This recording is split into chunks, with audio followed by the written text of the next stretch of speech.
परम शांति। आज मैं समाधि और कर्मयोगी जीवन दोनों के बीच में सर्वश्रेष्ठ क्या है, क्या समाधि श्रेष्ठ है या कर्मयोगी जीवन श्रेष्ठ है, उसका आपको एग्जाम्पल देता हूँ, समझाता हूँ। जो कोई समाधि अवस्था में जाता है तो जैसे आपको एग्जाम्पल दूं कि समाधि अवस्था में जाने के लिए तो अनेक रास्ते हैं। कोई सिर्फ प्राणायाम करके अपनी इसमें समाधि अवस्था में चला जाता है, कोई ओम की ध्वनि करके समाधि अवस्था में चला जाता है, ओम ब्रह्मास्मि करके चला जाता है, हम शिवो नमो शिवो करके शिव की उपासना करके समाधि में चला जाता है। कोई महावीर स्वामी वाले हैं तो महावीर स्वामी को याद करते करते, उसको याद, किसी को भी देवी देवताओं को भी याद करते करते एकदम उसकी समाधि ऐसी लग जाती है कि उसको याद करते करते वो उसी में समा जाते हैं। जैसे कई लोग तो चेतना को भी नहीं जानते, आत्मा परमात्मा को तो जानते ही नहीं, ज्ञान ही नहीं है, फिर भी वो श्वासोश्वास पे अपनी बुद्धि लगाते हैं, श्वास छोड़ते हैं, जी लेते हैं जो। तो अलग अलग समाधि में जाने की अलग अलग प्रक्रिया है, अलग अलग बहुत विधि है। और लोग समाधि में पहले ऋषि मुनि जो थे समाधि में चले जाते थे, कई बहुत आप जानते होंगे, समाधि में ऋषि मुनि चले जाते थे। मगर एक कर्मयोगी जीवन है जो दूसरा, उसके सामने एक कर्मयोगी जीवन है जो गीता ज्ञान प्रेरित है कर्मयोगी जीवन की, क्योंकि गीता में ही कहा कर्मयोगी जीवन की बात, गीता ज्ञान में कहा परमात्मा कृष्ण ने गीता ज्ञान में कहा कि तू आत्मा स्वरूप बन, मुझ परमात्मा को याद कर। तो और तू कर्मयोगी जीवन बन, निष्काम कर्म कर। तो कोई घर गृहस्थ में रहकर, घर गृहस्थ, उन्होंने गीता ज्ञान में कहा कि गृहस्थाश्रम सबसे बड़ा उत्तम आश्रम है। तो ऐसा क्यों कहा? गृहस्थाश्रम सबसे बड़ा आश्रम है, ऐसा क्यों कहा? हमारी वाणियों में तो भक्ति मार्ग की जो वाणियां हैं, भक्ति मार्ग में शब्द है, वाणी माना शब्द, यहाँ वाणी माना शब्दों का जो प्रयोग किया है भक्ति मार्ग में, वेदों उपनिषदों में जो ज्ञान के शब्द हैं, तो वो अलग अलग डिफरेंस क्यों है? कर्मयोगी जीवन और समाधि, समाधि तो लग गई, तो तुम्हारी समाधि लग गई तो तुम्हारे परमात्मा के साथ एकाकार हो गए। तुम जिन देवी देवताओं की जो ध्यान करते हैं उनके साथ एकाकार हो जाना माना समाधि अवस्था। समाधि अवस्था तो ऐसी होती है कि उनके कान में भी छेद कर दो तो कोई तुम्हें पता ही नहीं लगेगा। जैसे गौतम बुद्ध के कान में भी छेद किया, चाहे गौतम बुद्ध हो या महावीर स्वामी हो, उनके कान में भी छेद किया तो भी उसको नहीं पता लगा। तो ऐसी समाधि अवस्था थी। तो ऐसी समाधि अवस्था में जब मनुष्य की चेतना या आत्मा उपराम अवस्था में हो जाती है एकदम, तो क्या वो क्या प्राप्त करती है? क्या वो मोक्ष प्राप्त करती हैं?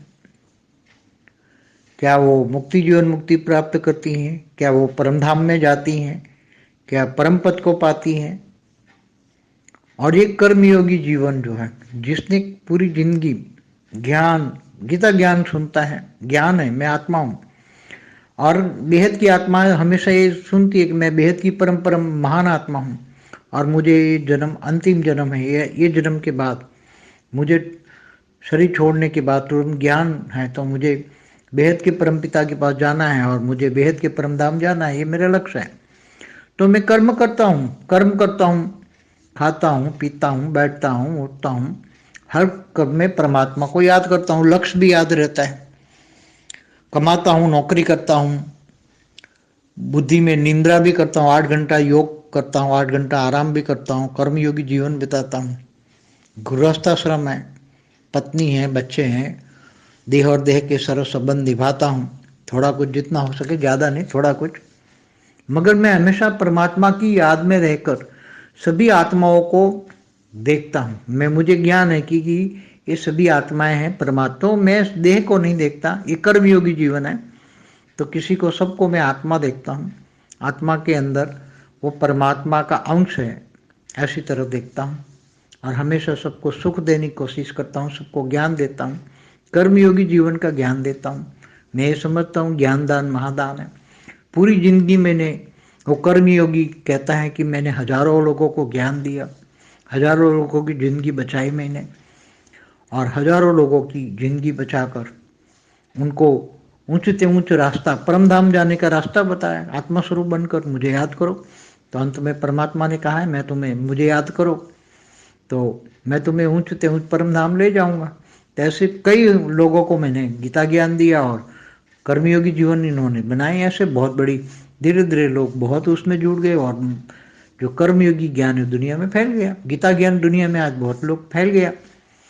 तो गीता ज्ञान जो है, कर्मयोगी जीवन, निष्काम कर्म, फल की आसना, कोई भी आस नहीं, फल की आस नहीं रखना, उसको निष्काम कर्म योगी कहते हैं। मगर ज्ञान तो दे सकते हैं, तो कौन आगे नंबर ले जाएगा?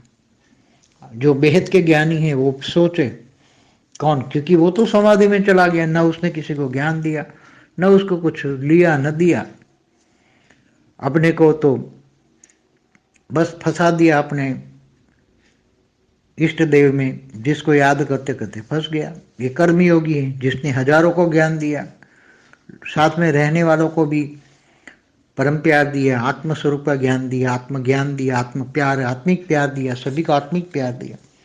और जो गीता में जो भी ज्ञान दिया है वो सभी कर्मयोगी जीवन में सारे ज्ञान के हिसाब से पूरी जिंदगी चलाई। और अंत में मुझे याद है कि मुझे तो ऊंचे ऊंच परम धाम जाना है, तो ये मेरा आखिरी जन्म है। तो दोनों में सर्वश्रेष्ठ कौन? आप अपने आप से जज करो, आप अपने आप को ही जज करो। ज्ञानी हो, वेद के ज्ञानी हो, तो आप जज करो। या तो समाधि तोड़ने वाली जब विश्वामित्र की 86,000 साल की तपस्या जिसने भंग की, वो आ गई इंद्र की जो रानियां, जो इंद्र भेजता था सबकी तपस्या भंग करने को, तो तपस्या भी भंग करा ली। ऐसा कर्मयोगी तो नहीं हो सकता, क्योंकि कर्मयोगी जो ज्ञानी होगी तपस्या कोई नहीं, क्योंकि वो तो घर गृहस्थ में बैठा हुआ है, गृहस्थाश्रम वाला है। तो उसकी तो तपस्या विश्वामित्र जैसी मेनका नहीं आने वाली उसके जीवन में, क्योंकि वो ज्ञानी है, योगी है, उसके घर गृहस्थ है। हालांकि भक्ति मार्ग में जो भक्ति और ज्ञान में फर्क बहुत होता है, तो यहाँ तो कर्मयोगी जीवन में मेनका नहीं आ सकती। तो यहाँ तो पद भ्रष्ट 86,000 साल की तपस्या भंग होने का ये कोई सवाल नहीं होता। सारी तपस्या भंग हो गई, जीरो हो गया, वापस जीरो। यहाँ तो एक ही जन्म है कर्मयोगी जीवन, केवल एक जन्म। बस 50 साल में ज्ञान मिल गया, अब 60-70 साल रहा है तो 10-20 साल में कर्मयोगी जीवन, 20 साल में कर्मयोगी जीवन भी जिया, 20 साल की उम्र में कर्मयोगी बन गया। और जल्दी जाना है उसको, ज्ञान समय की पहचान है, सारी दुनिया समय की पहचान है। दुनिया कितने समय तक चल सकती हैं, थर्ड वर्ल्ड वॉर हो तो क्या होगा, नेचुरल कैलेमिटी हो तो क्या होगा, ये सब ज्ञानी है, तो समय की पहचान है। तो उनको ज़्यादा से ज़्यादा एक जन, मतलब ज़्यादा से ज़्यादा 20 साल, 25 साल, 30 साल, 40 साल, इससे ज़्यादा तो होगा ही नहीं। तो ये कर्म योगी ने, और फिर उसने कई लोगों को ज्ञान दिया, ज्ञानदान महादान वो जानता है, और ज्ञानदान महादान करके कई लोगों की जीवन सफल करता है। तो एक समाधि वाला और दूसरा है कर्मयोगी जीवन वाला, कौन बड़ा है? किसका बड़ा भाग्य बनता है?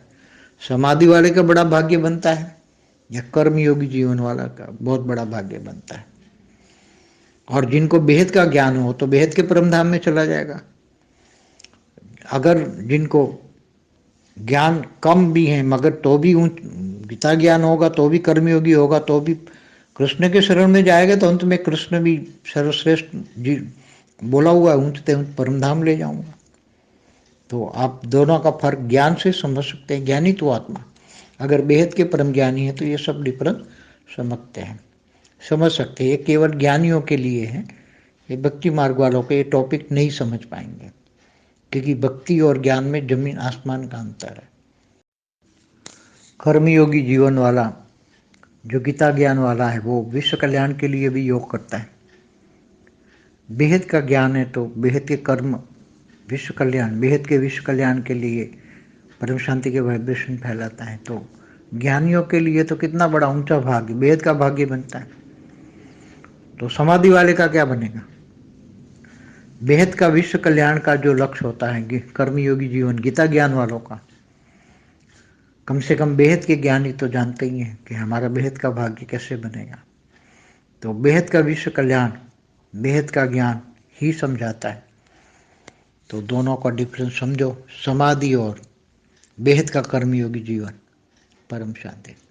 बेहद की परम शांति सोचो, बोलो परम शांति। Join us daily for live meditation, 10 p.m. to 11 p.m. on YouTube Live. Subscribe now. Website www.paramshanti.org. Email us anand@paramshanti.org. Like, share, subscribe. Join today.